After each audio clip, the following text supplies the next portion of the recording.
Hello, everyone. Welcome to Parul Institute of Public Health's webinar series. I am Dr. Apurva Kumar Pandya, Director at Parul Institute of Public Health. And as our present, viewers and participants are from different countries, so I would like to, welcome all participants with saying good morning, good afternoon, and good evening. Uh, Today we are going to talk about trauma, and as we have very closely experienced trauma and traumatic events very recently, I think it is very important to discuss about it from a public health perspectives.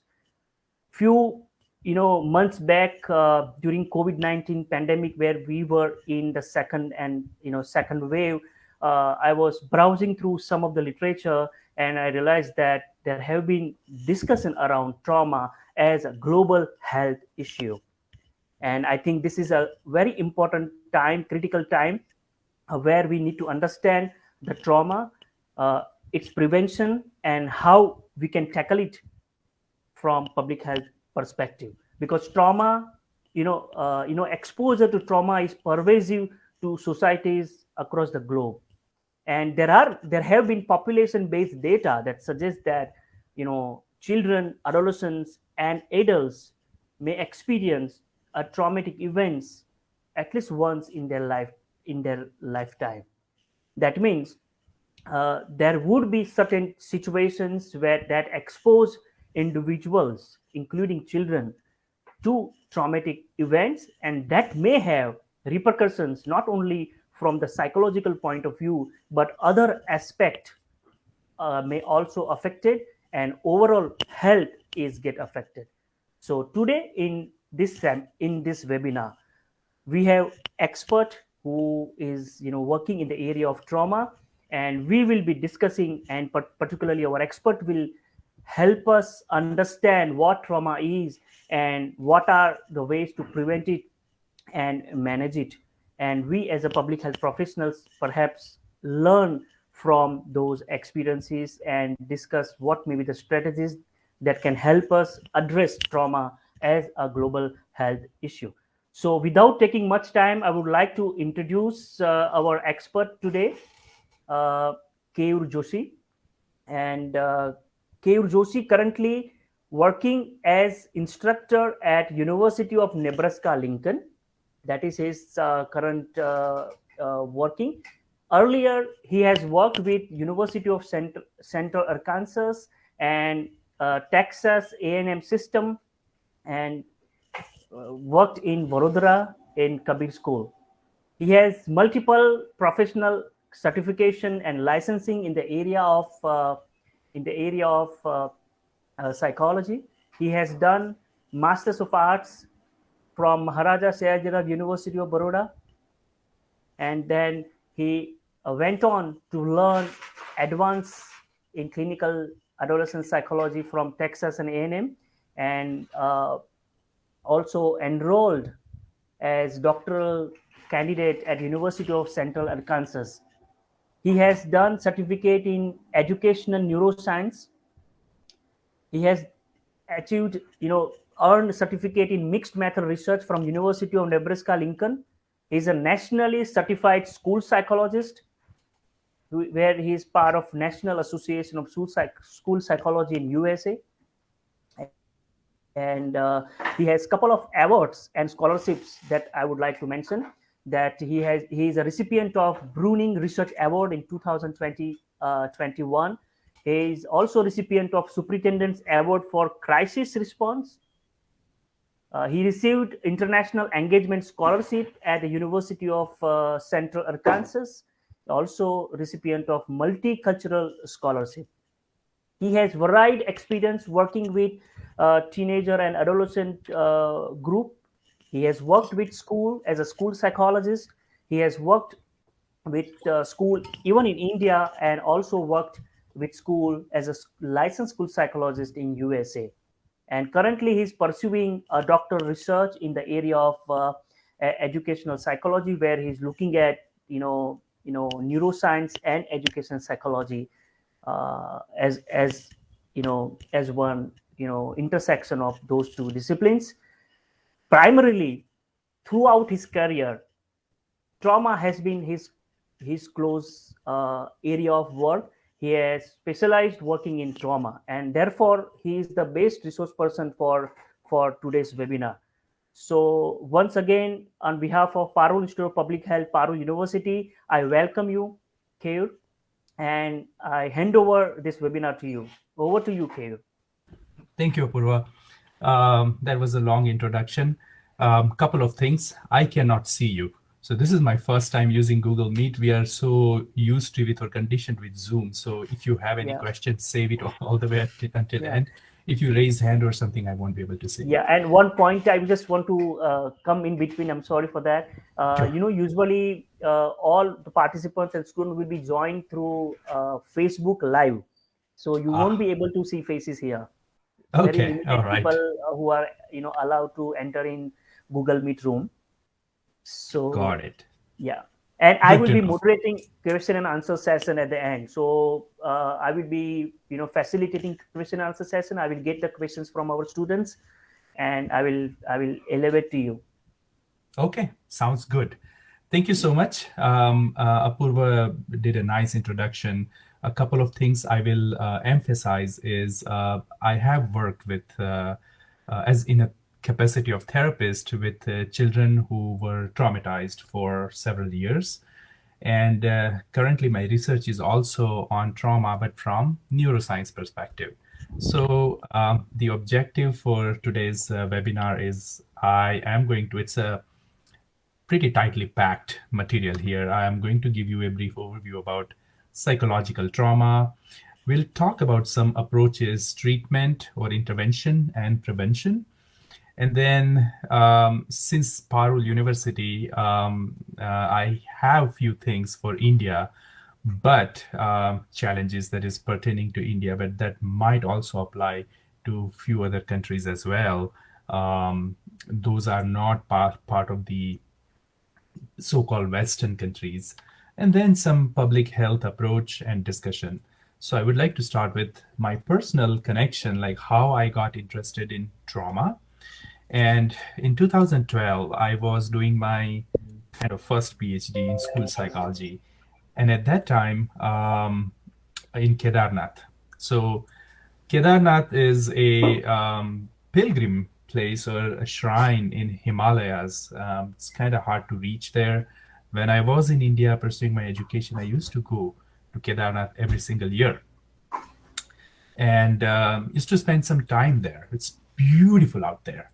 When I was here in 2012, there was a massive flood in Kedarnath, and it devastated the whole town. Everything was pretty much wiped out except the main temple there. This is the painting of that temple.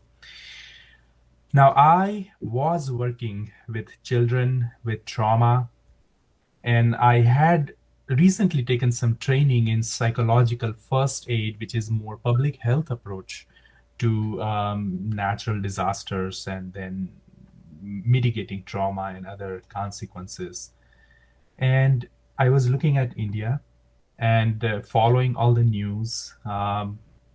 What I learned that there were a lot of disaster management intervention in place. But when it comes to psychological distress management, there was pretty much nothing. I followed the literature. Since then until today, there is not a single credible study. There are a few studies on PTSD, but when you look at the study rigor, there is not a single credible study which is addressing trauma the way it should have been when it comes to such natural disaster. It's very sad. But since then I was interested, and I started looking at trauma in our field, psychology, which is very individualistic or individual oriented field. There was not a lot of material when it comes to mass trauma. But at that time, the John Hopkins team had some wonderful work. And so I got oriented with public health approach in trauma.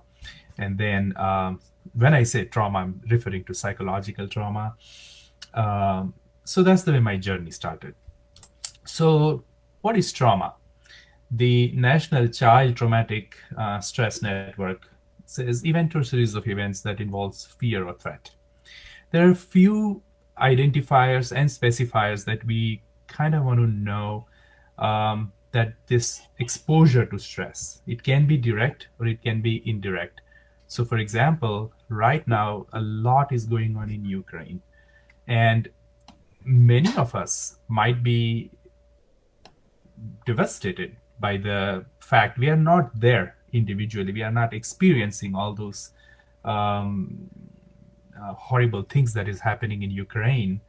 But even by that news, we are being exposed to amount of stress or distress. So it can be direct exposure or indirect exposure.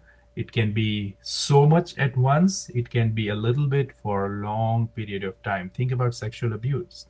It's a stress going on for a long period of time in many cases. A few other things that, when the first exposure is, or when the person is getting first exposure has something to do with it. So, for example, if it is sorry for my notifications that will go on. For example, if it is child or adolescent, it matters a lot. In adult cases, many a times, we might have a better mechanism to adapt with stress. There is somebody's microphone on, so I request if you don't mind turning your microphone off. Severity of that stress exposure also matters. Frequency, as I said, one time, many times, and then impact. Now, impact is not external, impact can be internal. For example, person A get exposure to very horrible event and might be just fine. Person B gets same exposure to horrible event, but that person can get impacted so immensely that their trauma response may turn into something called PTSD. So basically we are talking about stress, but there are various types of trauma. So you have community violence, domestic violence. Domestic violence is very common in low and middle income countries, in collectivistic countries. Community violence, probably it's existent pretty much everywhere. School violence is more related to the United States, where we have a lot of things going on with this gun and all that nasty things. However, there may be some other form of school violence, for example, bullying. Think about a university. What might be, the very heavy source of trauma? Sexual violence, harassment. So these are the school-related violence that may turn into trauma. Traumatic grief is when somebody experiences trauma because of horrible death. I remember working with a child who was experiencing grief and trauma because father got killed when he was working on the tractor on a farm in front of that child's eyes. So that can be grief, but also trauma, so traumatic grief. War and terrorism, probably it's not a new term for you. We are actually experiencing that right now in our world. There was any time when we had none of those.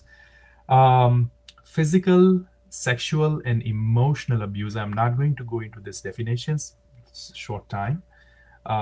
Again, we see a lot of physical abuse in developing countries. Emotional abuse happens more in developed countries. Sexual abuse is everywhere. Neglect. And then, of course, medical, epidemic, and pandemic. And so just think about people who might have developed traumatic response during this COVID-19.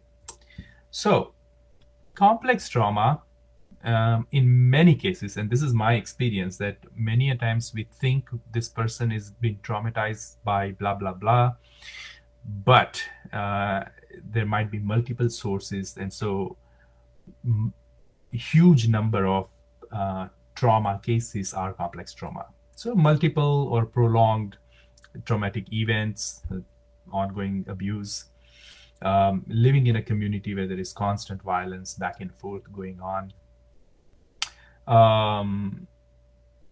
Yes, and then if there are complex trauma, it can lead to further and further and further on that trauma journey. These are some symptomatology that comes from DSM-5, Diagnostic and Statistical Manual, but few things that are kind of staple on trauma. One is intrusion. And so I am getting that trauma flashback or nightmare. I'll give you my example of intrusion and also avoidance. I was in Dallas in 2014, working in Dallas with Dallas Independent School District.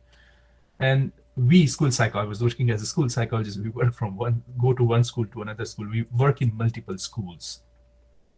And I was driving and I was at a stop sign waiting for the ongoing traffic to, pass so that I can go further. And somebody rear-ended me and I had a whiplash and I was shocked, like, oh my God. After that, whenever I see a stop sign, I feel something, literally feel something on my spine. And that stop sign where I was rear-ended, I don't think so I drove through. Here I am like trauma expert or whatever, but I will not drive through that stop sign for almost 4 or 5 months. And then at one point I said, no, I'm going to go there and go through that stop sign again. So that is the first example that whenever I see a stop sign, I feel something in my body, intrusion. I don't want to go through that stop sign, that's avoidance. Altered cognition and mood, scary thoughts, depression, anxiety, all this goes into altered cognition and mood. Altered arousal is hypervigilance, is probably the most prevalent example that if somebody is traumatized, for example, again, if I go back to my example, when I was rear-ended, that sound, I remember. So anytime I hear that sound, I would get alert, like similar sound and bang, and I will get alert. So that's altered arousal. However, these are not the only symptoms that we see. There are myriad of symptoms that people experience. And so far, most of our work is in Western society. And so I will talk about that, but I want to call it Western version of symptoms. We don't know indigenous version of symptoms so well yet. But these are, some of the symptoms. Look at the last 2-3 symptoms. They're cardiovascular disease. So if somebody had trauma, exposed to traumatic stress, that person is way more likely to have a cardiovascular disease. If somebody had trauma, I thought I had a slide on substance abuse. It seems like, it's coming up. So likely to have substance abuse brain disorder, and we'll talk about that in next slide. So what happens in brain, this is my area, so I will never leave you without giving you a glimpse of brain. That we do have something called hypothalamus pituitary axis.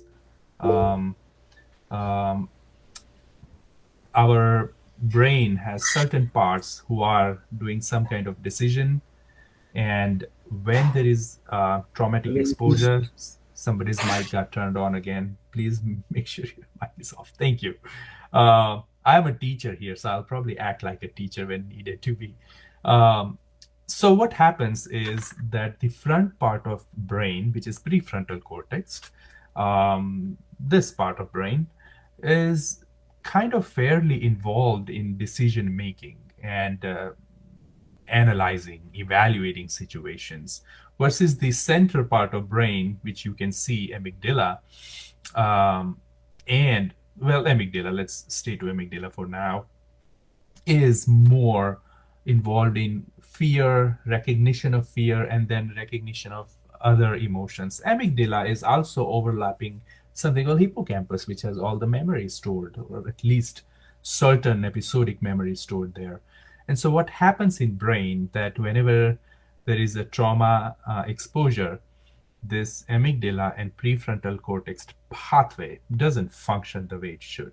And so if I'm exposed to a rear-ending accident, car accident, whenever I hear that sound, the first thought is like, oh, what is that sound?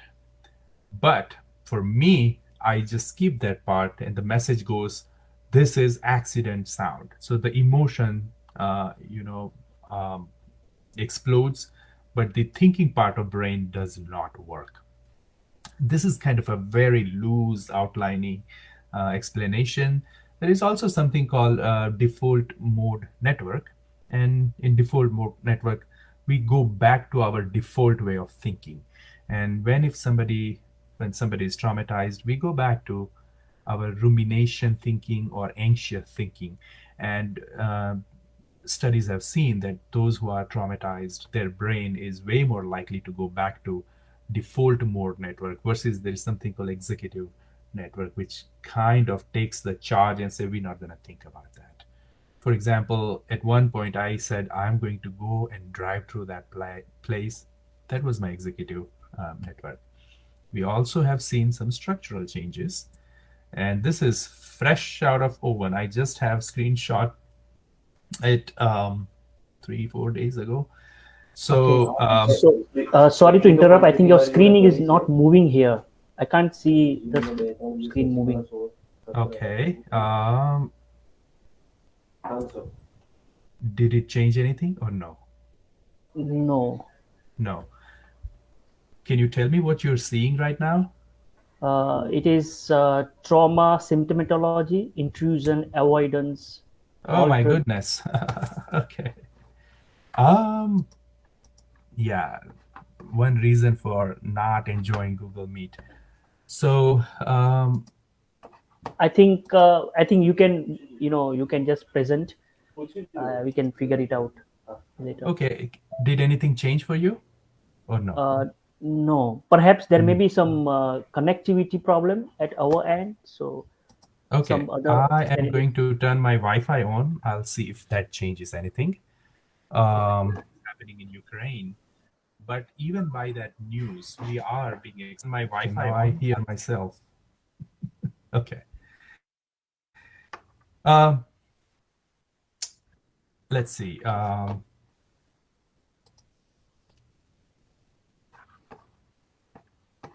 So I've ended my slideshow and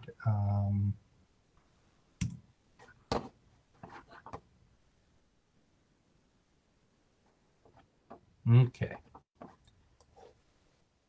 Okay, so now it seems like, can you see my screen now? Moving?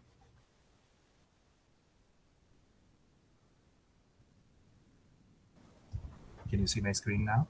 The screen is already visible, but I think perhaps it is not moving. I think you can continue your presentation.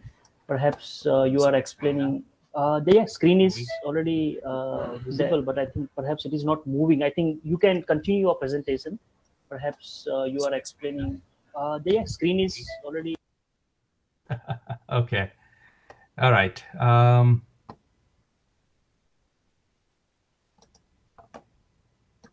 I'm going to try one more time. If not, then we'll see. I apologize for this.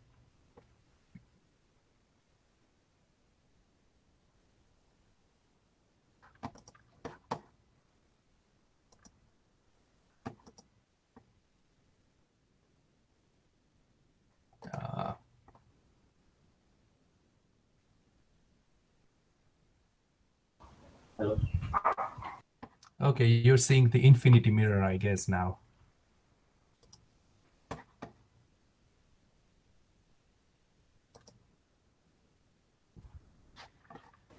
Yes, I think now we can see neurobiology of trauma. And okay. Yeah, I think. Sorry. All right. So I was talking about all these things, so I'll probably quickly see the pink area is the prefrontal cortex, and the yellow area that you see on this picture is that's the amygdala.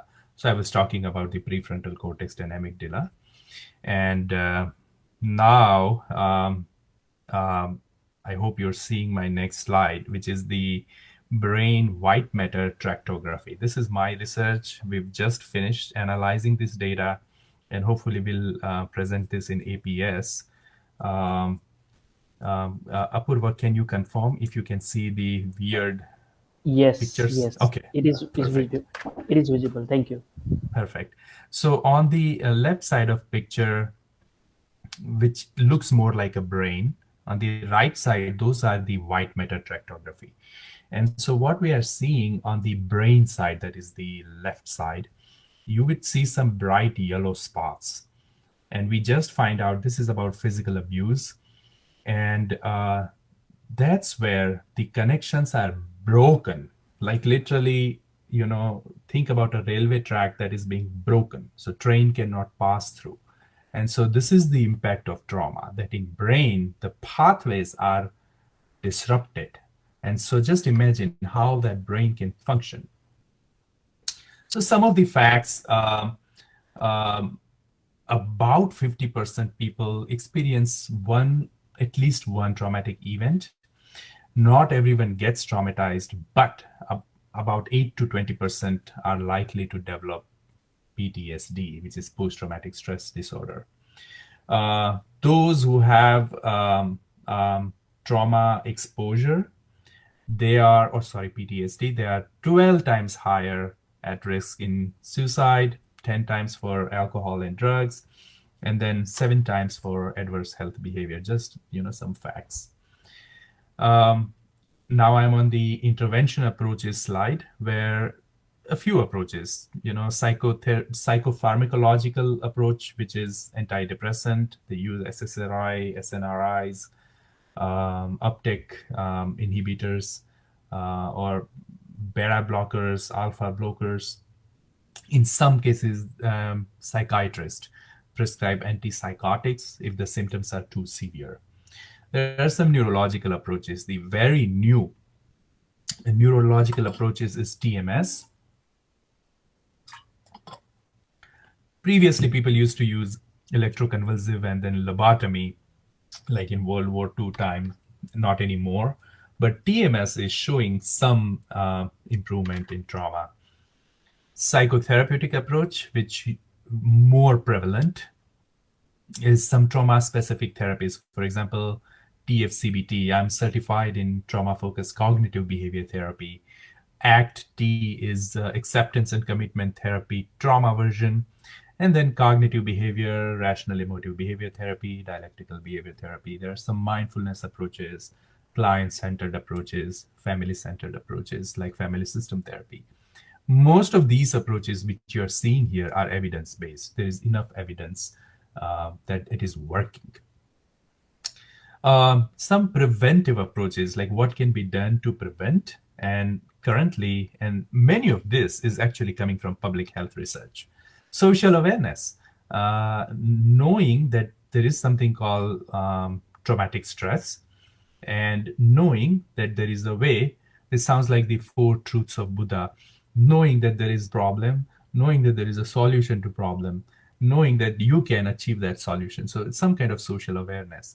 Now, in many countries where collectivistic cultural orientation is prevalent, we do see some issues with social awareness. Another thing is resilience building. For example, psychological flexibility, that is a model, comes from the relational frame theory, and they offer good resource that builds resilience, that somebody can tolerate that trauma. To give you an example, just imagine resilience, just imagine as a rubber band.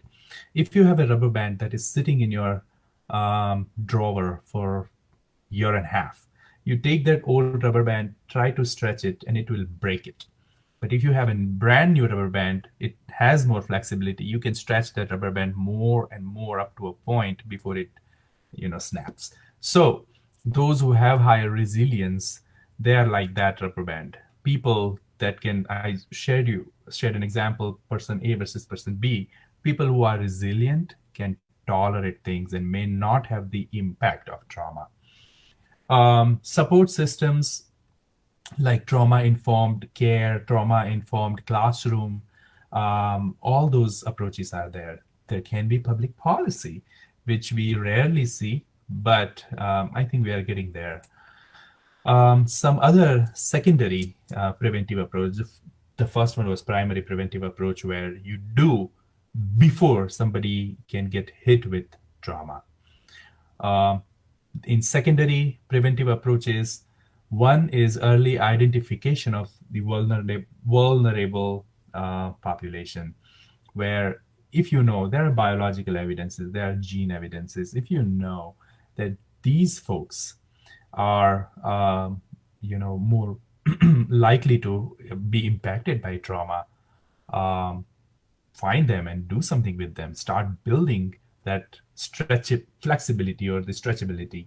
One of the ways to do it is ACE screening. In the United States, this approach has been very successful.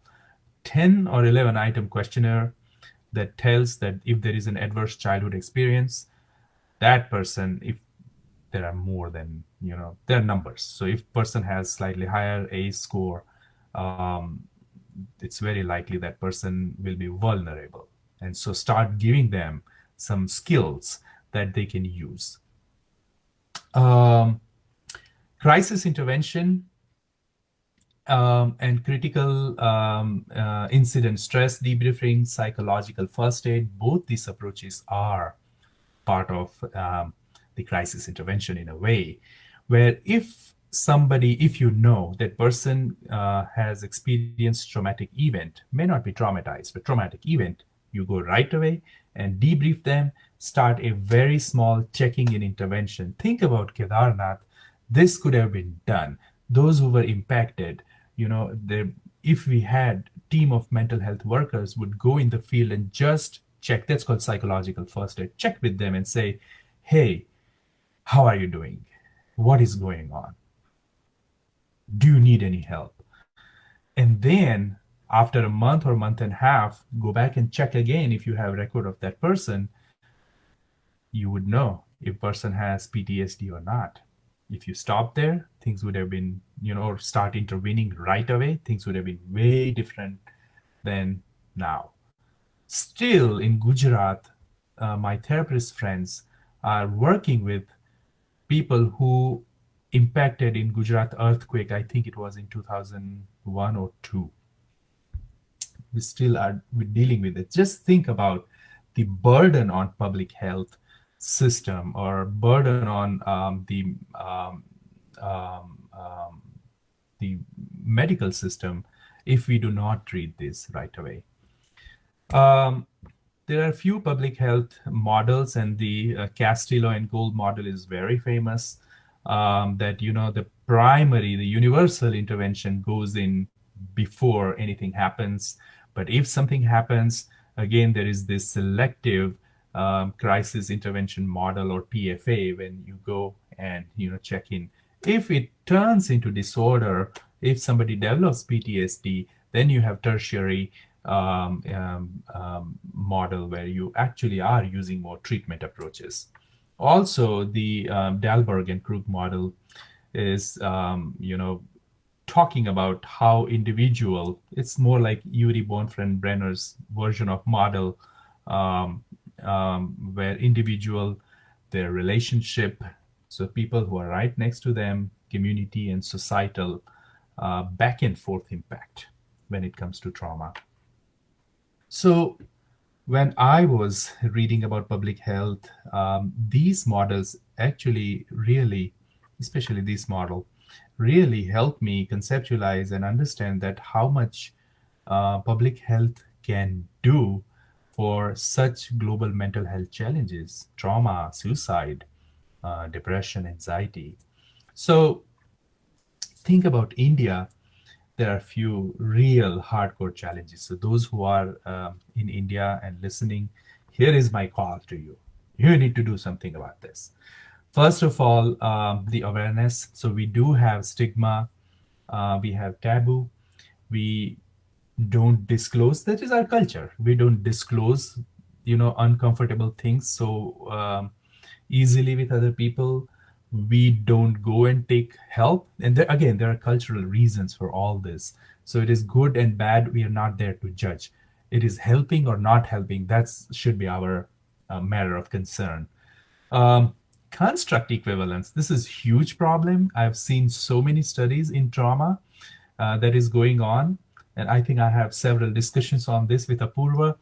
And we just assume that trauma model that is actually developed here in the United States based on war veterans is exactly the model we should have for India. Why? Would trauma look same? Am I or in my Indian person will experience same symptoms of trauma? Maybe. Would that person express the symptoms similar way? No. There is overwhelming research that in many cultures, many Eastern cultures, we have more somatic version of symptoms. People here are very individualistic. They will say, I don't like this, I feel this, I hate this. This is American culture. And maybe in many Western countries, they are very individualistic I statement. In India, we use we statement for most of the time. We use passive language many a times instead of active language. There are a few things that really somebody need to go and work. Psychologists may not be the best people. I'll tell you why. There are a few good researches. It's so interesting that trauma research, when I was looking, it either coming from Kashmir or coming from Kerala. But I've seen the research, and there is something called, I call it the Western training bias. So I've been trained in Western system. All psychology in India is Western system. And so whenever I think about trauma, I have a bias to think about all those symptoms and then try to match the person's symptoms with that. And there is a problem with that. We don't have, this is a sad thing, we don't have a lot of screening and assessment. You need to have some screening for that. The psychiatric screening is very subjective. It takes a long time. You need an expert. We don't have that many people. What we need is a brief screener that quickly somebody can answer 5-7 questions and we can have a little hint. I'm not talking about diagnosis here, a little hint that this person might be dealing with something like trauma. And then, there might be a way in to help. Not a single assessment for children, adolescent. And this makes me feel so sad. I'm working on one assessment, trying to validate for India, and it might take another 9-10 months, but this is horrible. This is a huge challenge for us. I think I did talk about the individualistic assessment orientation also. Again, we have collectivistic cultural orientation more in rural India than the urban India. There is something called social desirability. I will probably answer the way everybody likes my answer. So if somebody asks me, you had this typhoon called Taute, and then, did you felt horrible or anything? And probably if I say, yes, I really feel horrible, then that is not socially acceptable behavior. So probably I would say, yeah, no, not so much. So there is a bias there. Moderation bias. Most of our assessments are scale. And Western people, there are a bunch of research on this. Western people will say 1 or 5 if it is a 5-point Likert scale. Collectivistic culture people or Eastern people would go in around 3. That's a moderation. Again, you don't exhibit extreme behavior. So these are some cultural challenges that needs to be factored in. The weird model that I was referring to, Western, educated, industrialized, rich, and developed. So all this trauma stuff is coming from these weird countries, and we don't have our homegrown indigenous model. Sorry for the extra bullet point there. Another problem is, again, look at psychologists and they are trained in treating people one-on-one. So whoever is been trained in India, they are not public health people. They don't think about society or even community. Their focus is individual because that's the training orientation. Um, Plus, in India, that's again, I cannot have a webinar without bringing up this thing. We are doing hypnotherapy, neuro-linguistic programming, emotional freedom techniques. These are all pseudoscience. There is not enough evidence. Just, to give you an example, recent example, probably all of you have been exposed to now. Think about pandemic. Think about vaccine. When in my university, when they were offering vaccine, they had two vaccines. One was Pfizer, and then one was Johnson and Johnson. And then later on, they added Moderna. Everybody who's going to the clinic for vaccine, the nurse is asking, which one do you want to take? Nobody will sign up for Johnson and Johnson, even though Pfizer have more reaction than Johnson and Johnson. They want to get Pfizer twice, not even once. Why? Because we have science that is telling us the efficacy of this vaccine, versus Johnson and Johnson was slightly weaker on efficacy. Same goes with some vaccines that were in India. Would you take Pfizer? Yeah. Same thing goes here. We don't have any data for hypnotherapy and NLP, EFT, all this stuff. People keep doing that because our consumer base is not aware of that. Again, in India, even though, let's say, cognitive behavior therapy is being very popular here in the United States, but we don't have enough randomized controlled trials to show that evidence that yes, it is working, or it is not working, or with tweak it is working. So research is lacking in India, and that is a huge problem for us. Again, we are not. There is a group which is actually working on developing indigenous models for assessment and treatment both, but it's not enough. Nothing in trauma, as far as I know, as far as I have explored the literature. So these are some challenges. Last one, I think, on the list is the workforce challenge. We don't have enough people to go and treat, people with trauma. I mean, psychiatrist. There's like one psychiatrist for some thousands of people. Psychologist, maybe few more for thousands of people. That's not tenable. How can we overcome this? Training standards. This is my ongoing complaint, so I'll not say so much, but our training in psychology is not that rigorous. Even with the new RCI registration option, I think we can still do better for internship and supervised practice. Unregulated practice, it's a huge topic. So psychologists, they know this part. There is no license as such. Again, RCI has done a bit better, but it's a long way to go.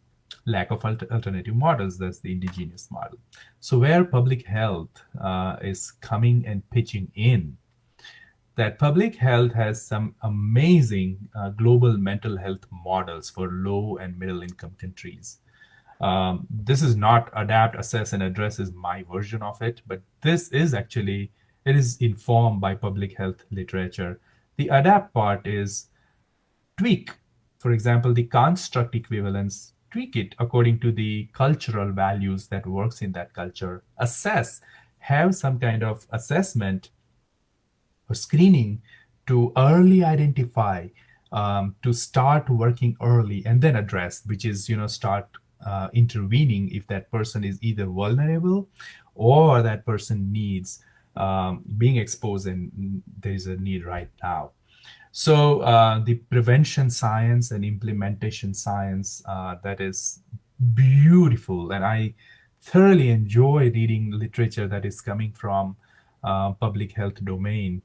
A couple of places, University of Washington is doing an amazing job for global mental health when it comes to implementation science. And of course, the Bloomberg School of Johns Hopkins is just, into it. So very beautiful work. And I just thoroughly enjoy So the primary, secondary, and tertiary prevention is public health's gift. Alternative ways to assess, having large-scale screening. Again, this is more epidemiologic approach to dealing with this. This is just an example, institutional screening, where why can't we have all our children being screened for ACE score just to know who might need help down the road? Or in the university, why cannot have mental health and well-being assessment for all our students, kind of build a profile and know what's the need in this university, and again, who is vulnerable. And when it comes to address the last part, is training lay counselors, training alternate workforce that can up to certain point, we are not talking about treating people with PTSD, but we are actually talking about people going and checking in and at least providing an ear to listen and help that person a little bit, provide the resources like, hey, if you feel this again, contact me and I'll take you to a person who can help you further. We need that workshop. Technology, think about it, mobile application based, both assessment and intervention can play a huge role. The last time I learned from Apurva, because my training in a clinical science, I was not much aware about participatory action research. And then I reached out here in our public health school and found something beautiful approach that you're not just doing research, but you're also adding value to the community you're working with. So these are some public health beauties that can be involved, and something can be done for trauma. So sorry I went maybe a couple minutes longer, but I kind of wanted to put this across you, and now I'm looking forward to have more discussion, your thoughts. So I'm going to stop sharing my presentation and we can go from there.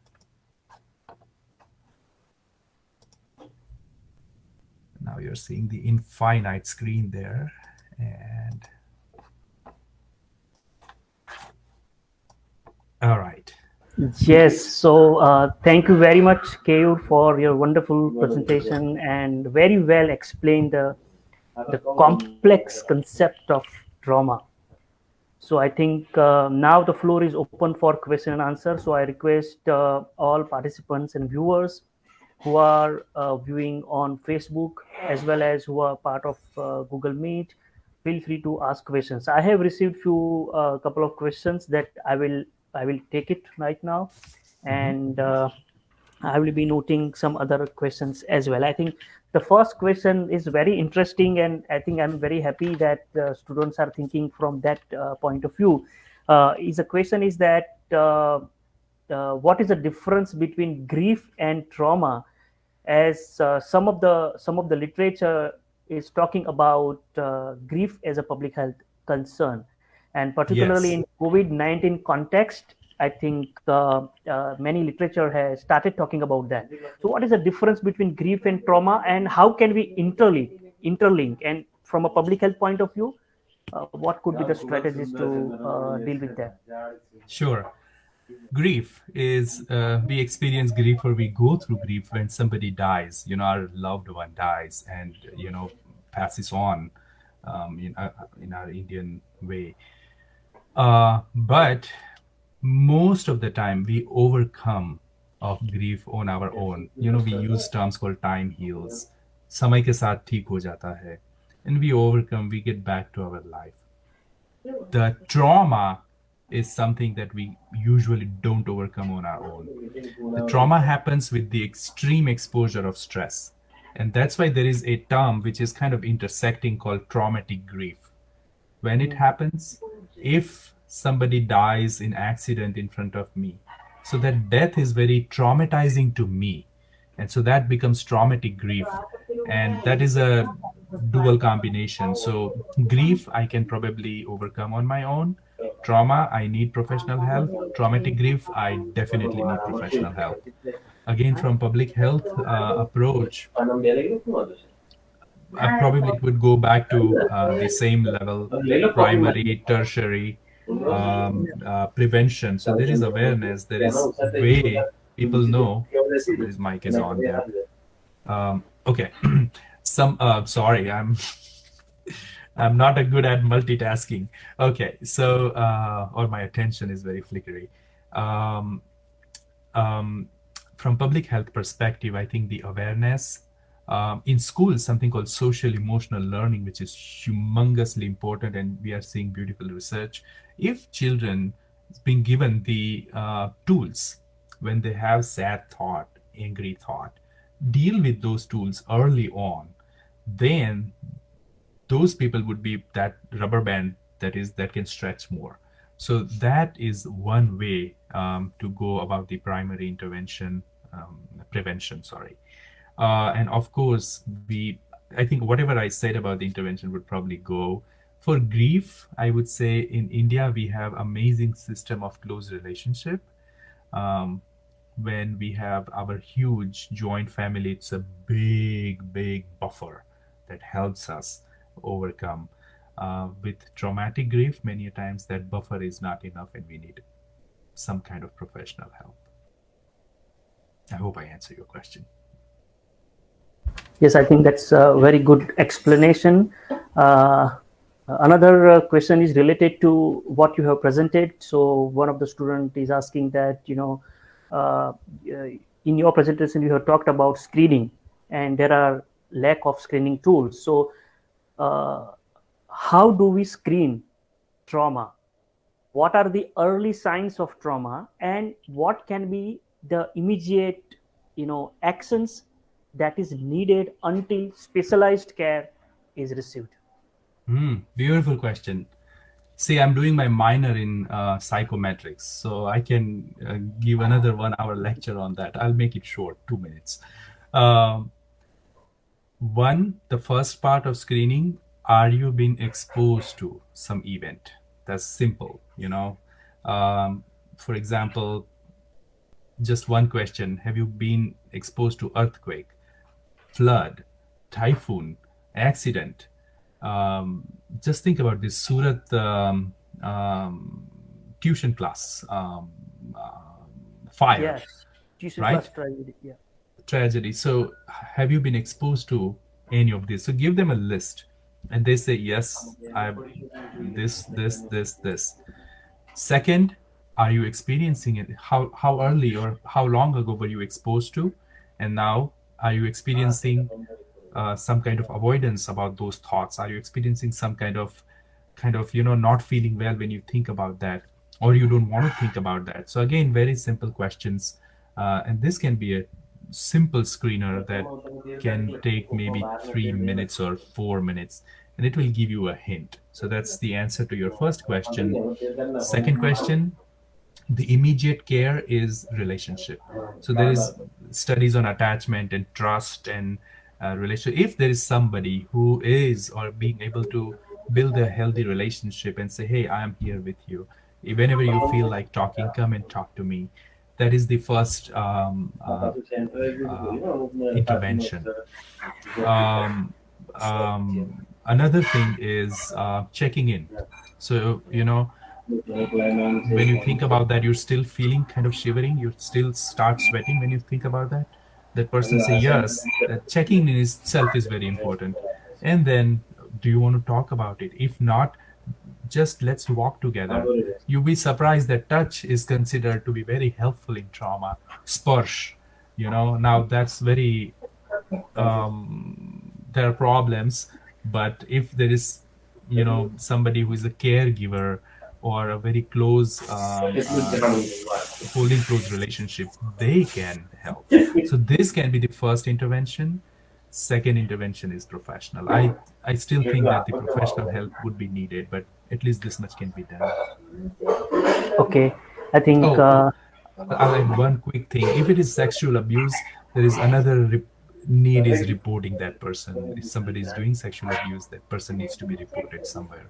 So okay, Yes, I think the next question is related to workplace and uh, you know different places or public places where people are treated differently, or maybe people are harassed. So are this kind of incidents are considered as traumatic incidents? Yes and no. So again, it depends on the person, how that person is taking it. For example, if somebody is harassing me, let's say I'm brown, okay? So I'm a brown person in this white country. And if somebody is kind of, giving me, bullying me, let's say, then I can say, मैं भी तुम्हें दिखा दूंगा. I will. Then I'm not traumatized. I'm probably more angry, right? But some other person, especially when there is a power indifference, for example, a vulnerable female student in a university and a senior professor, there is a huge power difference here. That person might experience or get traumatized by this constant nudging or constant pickering from that professor, versus other person might not. So it's trauma is very individual, and there are biological, psychological, and social underpinnings about that. But in college, this is a huge source of trauma. So at least in the United States, we see a lot of young men and women, both men and women, being traumatized, experience trauma because of this harassment. Luckily, in this country, the laws are very powerful about that. So if there is a harassment complaint goes in, there would be a chain of reactions and will be addressed. If I think about India that I knew 12 years ago, probably it's hard. So then we have to go back to our family buffer and relationship buffer to at least navigate what to do.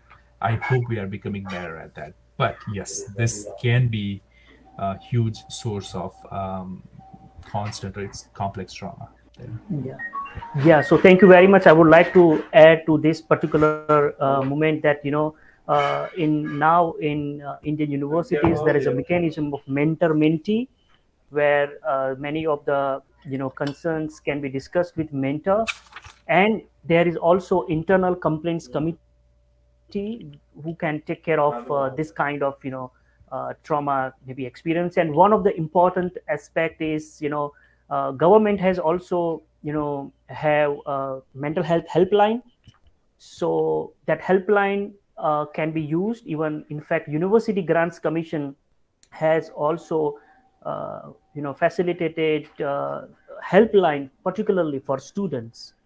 So perhaps this can be the help that any students may receive. As far as Paro University is concerned, we do have a psychologist here, so students can certainly contact psychologist and address any of the traumatic effects of traumatic events. All right, so I think thank you, Keyur, for wonderful presentation and discussion. I think the questions raised by students indicate that you have put some information and some new insights into students' mind, and that was the purpose of this webinar series. So once again, we thank you, and as a token of appreciation, we would like to share one certificate of appreciation for you. So I would Sure. like to present here with the help of technology. At least I can show it to you. Give me a minute. I hope student cannot read this part over here.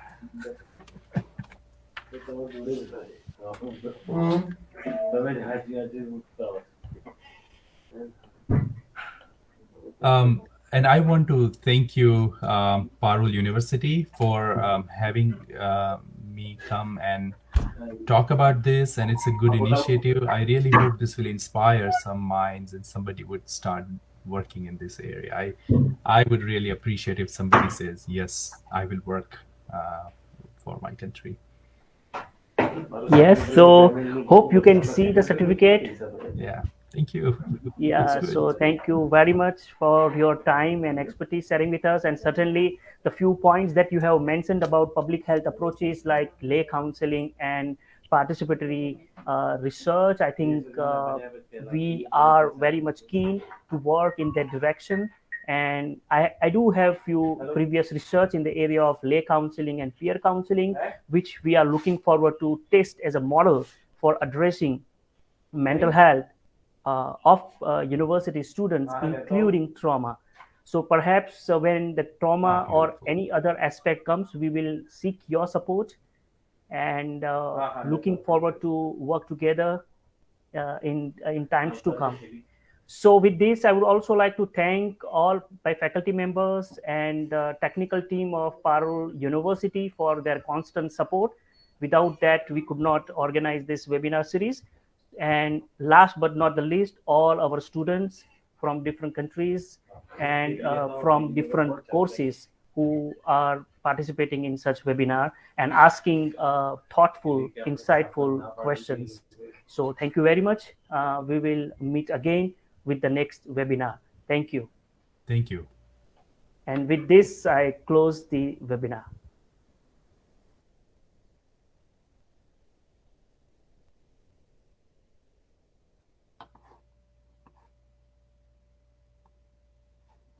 Now, am I staying here or I am leaving?